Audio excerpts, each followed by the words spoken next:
নমস্কার, এসপিইএন চ্যানেলে আপনাদের স্বাগত।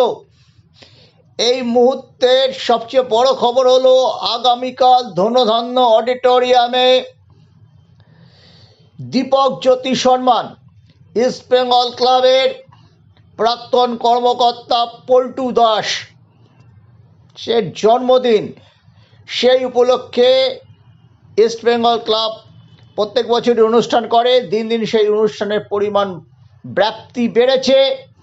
কমিটি চেঞ্জ হয়ে যাওয়ার পর আরও বড় আকারে হচ্ছে। আগে ইস্টবেঙ্গল ক্লাবেই হতো এবং ইস্টবেঙ্গল ক্লাব একটা খুব সুন্দর সিদ্ধান্ত নিয়েছে। শুধু ইস্টবেঙ্গল ক্লাবের শুধু ক্রীড়াক্ষেত্রে নয়, চিকিৎসা ক্ষেত্রে, শিক্ষাক্ষেত্রে, আইনজীবীদের মধ্য থেকে এবং সাংস্কৃতিক জগৎ থেকে একজনকে সংবর্ধিত করা যায়। কালকে ইস্টবেঙ্গলের কিন্তু মেগা প্রোগ্রাম। ইস্টবেঙ্গলের মঞ্চে একই সঙ্গে থাকবেন বাইচুং ভুটিয়া এবং ঋতুপর্ণা সেনগুপ্তর মতো সেলিব্রিটি। ঋতুপর্ণা সেনগুপ্তকে সময় বের করা খুব মুশকিল, কিন্তু এখানে সচিব রূপক সাহার একটা বড় ভূমিকা আছে। রূপক সাহার সাথে ঋতুপর্ণা সেনগুপ্তর একেবারে পারিবারিক সম্পর্ক, অতএব ঋতুপর্ণা সেনগুপ্ত আসছেন। বাইচুং ভুটিয়া তো ঘরের ছেলে। কিছু মতবিরোধ হয়েছিল শ্রী সিমেন্টের সময়, তারপর বাইচুং ভুটিয়া ধরুই মাছ নাচুই পানি ইস্টবেঙ্গলের অনুষ্ঠানে কখনো আসতেন কখনো আসতেন না। যাকে তাকে সংবর্ধনা দেওয়া হচ্ছে, তিনি কনফার্মেশন দিয়েছেন। এটা খুব বড় ব্যাপার।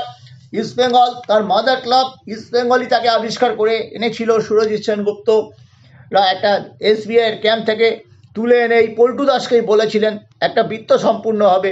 পল্টু দাস যে সিদ্ধান্ত নিয়েছিলেন, বীরু চ্যাটার্জিদের মতো খেলোয়াড়রা বাইচুংয়ের নজর কেড়েছিলেন সিকিম গভর্নর্স গোল্ড কাপে। বীরু চ্যাটার্জিরা এসে অঞ্জন মিত্রকে বলেছিলেন ও তো পাহাড়ের ছেলে, সমতলে খেলতে পারবে না, হাঁপিয়ে যাবে। কিন্তু পল্টু দাস বাইচুংকে নিয়েছিলেন সুরজিৎ সেনগুপ্তর কথাতে। এটাই ডিফারেন্স পল্টু দাসের সাথে অন্য কর্মকর্তাদের। তারপর বাইচুং কি করেছেন, নিজের ক্যালিভার তো আছে নিশ্চয়ই, কিন্তু ইস্টবেঙ্গলের মতো একটা মঞ্চ তো পেয়েছিলেন। এবং শ্যামল ঘোষ 10 মিনিট, 20 মিনিট, 25 মিনিট করে খেলিয়ে তাকে তৈরি করেছেন। রাজা ধর সিওপিডি পেশেন্টের কাছে ভগবান।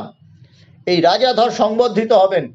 কলকাতায় যেসব সিওপিডি পেশেন্ট আছেন তাদের মধ্যে প্রায় অধিকাংশই রাজা ধরের পেশেন্ট। তিনি খুব যত্ন নিয়ে রোগীদের দেখেন। যারা অতিরিক্ত সিগারেট খান, 60 ঊর্ধ্বের বয়সে তাদের ফুসফুসের কার্যক্ষমতা কমে যায়, তাদের কাছে কিন্তু এই ভদ্রলোক ভগবান। আমি ব্যক্তিগতভাবে ওনাকে চিনি। জয়ন্ত মিত্র বিশিষ্ট আইনজীবী।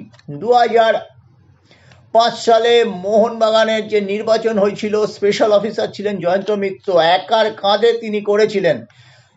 তিনি একার কাঁধে ইলেকশনটা করেছিলেন। ফাটাফাটি নির্বাচন হয়েছিল। 15 বছর পর ওরকম একটা ঐতিহাসিক নির্বাচনে তিনি মিডিয়ার জন্য স্পেশাল কার্ড করে দিয়েছিলেন যাতে কোনো অসুবিধা না হয়। জয়ন্ত মিত্র ইস্টবেঙ্গলের মঞ্চে সংবর্ধিত হবে। মনে রাখবেন, তিনি কিন্তু আউট অ্যান্ড আউট একজন মোহনবাগানি। টুটু বসু, অঞ্জন মিত্ররা ওই ইলেকশনে তাকে ম্যান অফ দি ম্যাচ বলেছিল আমরা পরে কমিটিতে নেব, জয়ন্ত মিত্রকে আমরা কাজে লাগাবো। কিন্তু জয়ন্ত মিত্রকে কমিটিতে কখনো নেয় ওনার মতো একজন দুধে আইনজীবীকে, তবে তো এদিক ওদিক যা চলতো সেটা বন্ধ হয়ে যেত, তাই জন্য নেওয়া হয়নি। কিন্তু তাকে যে ইস্টবেঙ্গল দিচ্ছে, এটা কিন্তু ইস্টবেঙ্গল ক্লাবের একটা বড় পদক্ষেপ। একদম মোহনবাগানই, কিন্তু আইন জগতে তার যে অবদান ভোলার নয়। সেই জয়ন্ত মিত্র সংবর্ধিত হচ্ছেন। সমিত রায়, অ্যাডামাস স্পোর্টস এবং অ্যাডামাস একটা বিশাল মেলবন্ধন ঘটেছে। তিনি ক্রিকেটে আছেন, তিনি ফুটবলারদের বিনা পয়সায় পড়ার সুযোগ করে দিয়েছেন। এই জন্য যে প্রচুর ছেলে কিন্তু অ্যাডামাস থেকে বেরিয়ে এসে অন্তত গ্র্যাজুয়েশন করেছেন, সেটার সূত্রে কিন্তু চাকরি পেয়েছেন। তার একটা অবদান রয়েছে। যেমন ক্রিকেটে আছেন, সব খেলাধুলাকে তিনি কিন্তু গুরুত্ব দেন।